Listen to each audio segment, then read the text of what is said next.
Hi guys, agad-agad bigyan natin ng preview prediction ang magiging game ngayong araw sa quarterfinals nga ngayong November 24, 2025. Iisa-isahin natin ang maghaharap-harap na team. Siyempre bigyan ng paliwanag o preview ang game kung anong team posibleng manalo, kalakas ng kahinaan ng team at iba pa. Schedule, anong oras ang laro, siyempre venue. Unahin natin ang first game, Farmfresh vs Akari, 11 AM sa Smart Araneta Coliseum, magaganap ngayong November 24. While alam naman nating lahat kung titignan natin dihado ang Akari Chargers, ngunit talagang ang tinatawag na laban ngayon ay quarterfinals kung saan knockout rounds ang magiging labanan dahil kapag natalo ka na ay ligwak ka na at ang mananalo pasok sa semifinals. Okay, bigyan natin ng review ang naging game nilang nakaraan. Talagang grabe ang inilakas ngayon ng Farmfresh dahil sa kanilang import na unstoppable, samahan at pagdagdag pa ni Hardy bilang magaling na setter. Siyempre itong si Ces Molina bilang veteran swing spikers na lalong nagpalakas sa team, samahan pa ni Tubo at ng mga middle blockers ito na talagang consistent ang laro at ang lalim pa ng bench players nila ngayon, kaya naman talagang lumakas sila ngayong conference na ito.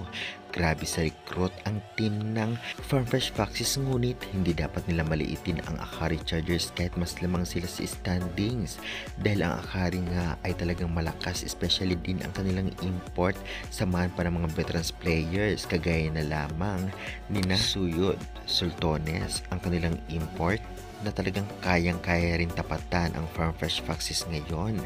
Palakasan, tiwala sa mga teammates at syempre determinadong manalo dahil alam naman natin na talaga namang quarterfinals ito, tiyak mababago ang mga laro ng every teams, especially ibubusan nila ang lahat para sa inaasam-asam na semifinal slot.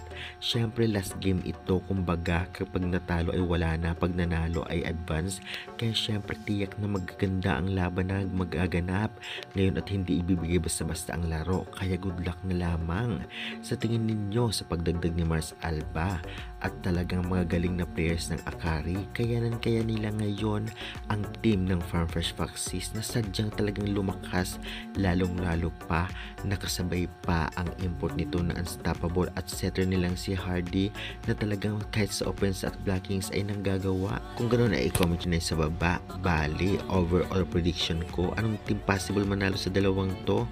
For me, Farmfresh Foxes. Ngayon naman ang laban na susunod, 1:30 PM, Creamer vs Petrogas Angels, venue sa Smart Araneta Coliseum. Grabe din ang laban na ito, lalong-lalo pa talagang matagal na silang nagre-rival sa finals kahit sa All Filipino Conference noon pa, at ngayon ay magkakaharap sila at isa lang ang mag-a-advance sa semifinals at ang isang team ay malalaglag na, kaya naman tiyak magandang laban ito. Syempre alam naman natin sa mga unang laban ngayon ng conference ng Petrogas ay medyo bumaba ang ranking nila dahil nga sa sunod-sunod na pagkatalo nila nung pagsisimula pa lamang ng conference na ito, ngunit ang Creamline ay talagang palaban at equal talaga ang galing nila. Ganun pa man, hindi sila top teams ngayon, ngunit talagang nandyan pa rin sila kasama sa top 3 teams sa prelim 1. Kaya naman syempre ngayon knockout rounds, susubukan na naman ng Petrogas pataubin ang CCS. Lalong-lalo pa tiyak magandang larong ito dahil nga sa pagbabalik ni MJ Phillips, samahan ni Brookman Sikil at galing ng import ng Petrogas. Syempre may laban din ang Creamline, si Squan ay hindi magpapatalo. Nandyan si Michelle Gumabaw, Tots Carlos, Alyssa Valdez. For me, kung gagawin first si Alyssa Valdez ay tiyak malaki ang chance manalo dahil alam naman natin ang Venom na ito ay napakagaling at tiwalaan lamang dapat. Ganun pa man, kapag wala siyang receive o laro, pwede siyang palitan ni Tots Carlos. Ngunit mas maganda kung maglalaro yung original form si Tots sa opposite at si Alyssa sa open at andyan din ang import nila. Grabe ang Petrogas ngayon, tiyak babawi at babawi ito, kaya good luck to both teams. Sa tingin nyo anong mananalo, Creamline or Petrogas? I-comment nyo na. Third game naman magaganap 4 PM, Sauce Coffee Thunderbells versus Capital One Solar Spikers.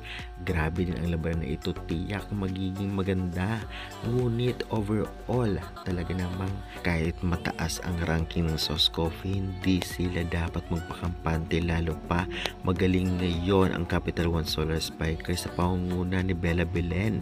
na unstoppable sa mga po ng kanilang import na magaling. At syempre, ang mga middle, setter at depensa ng Capital One ay hindi rin nagpapahuli. Kaya naman kahit nasa mataas na rank ang Sauce Coffee, kailangan nilang ingatan ito at bantayan si Bella Belen at ang import nito. Susi para may panalo ang laro. Samantalang sa Sauce Coffee, grabe din talaga ang kanilang import na talagang lalong nagpalakas sa kanila. Samahan pa ng mga veterans player Gonzaga, si Balios at ang iba pa. Talaga namang nanggagawa. Magaling din ang middles ng Sauce Coffee Thunderbells. Kaya kung tutuusin, mas magaling ang mga middles ng Sauce Coffee dito nga sa Capital One. Ngunit bilog pa rin ang bola. Kaya guys, sa tingin nyo anong team mananalo? Kaya rin ng Capital One ang Sauce Coffee. I-comment nyo na yan. Samantalang Petrogas versus Signal naman ang last game 6:30 PM. Venue pa rin Smart Araneta Coliseum. Well, kung tutuusin, kahit medyo mataas ang ranking ng PLDT, grabe ang ginagawa ngayon ng Signal HC Spikers. Matataas at malakas na team ang kanilang tinalo ngayon sa conference na ito, especially tinalo ng Signal ang PLDT sa unang paghaharap nila. Tinalo ng Signal ang Creamline at iba pang malalakas na team, kagaya rin ng Akari ngayong conference, kaya dapat hindi magpakampante ang PLDT. Ganun pa man ay sister team nga ang PLDT at Signal.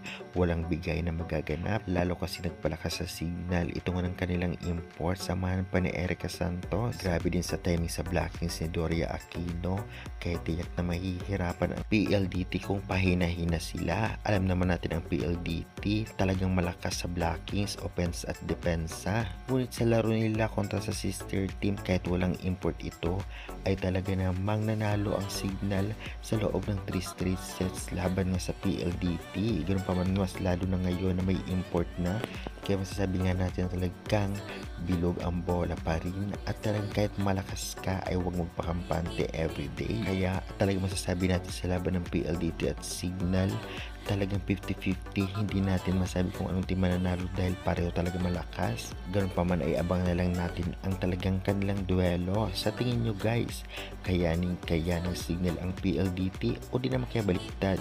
Kaya ng PLDT ang Signal? I-comment nyo na yun sa baba. Well, ngayon nga ang quarterfinals ngayong araw, November 24, kaya supportan na lang natin ang mga bet nating teams. Dahil nga ito nga ang laglaga ng mga teams at laglag ay ligwak na at ang mananalo ay road to semifinals and championship sa mga susunod pang araw o laro. Kaya naman kung wala kayo sa venue, ay manood na lang kayo sa Pilipinas Live Signal apps, syempre sa PBL.ph Live at One Sports sa One Sports Plus sa cable. Kaya guys, nandiyan po na po ang ating update. Maraming salamat sa supportan nyo and God bless. Kaya subscribe na for more valuable updates.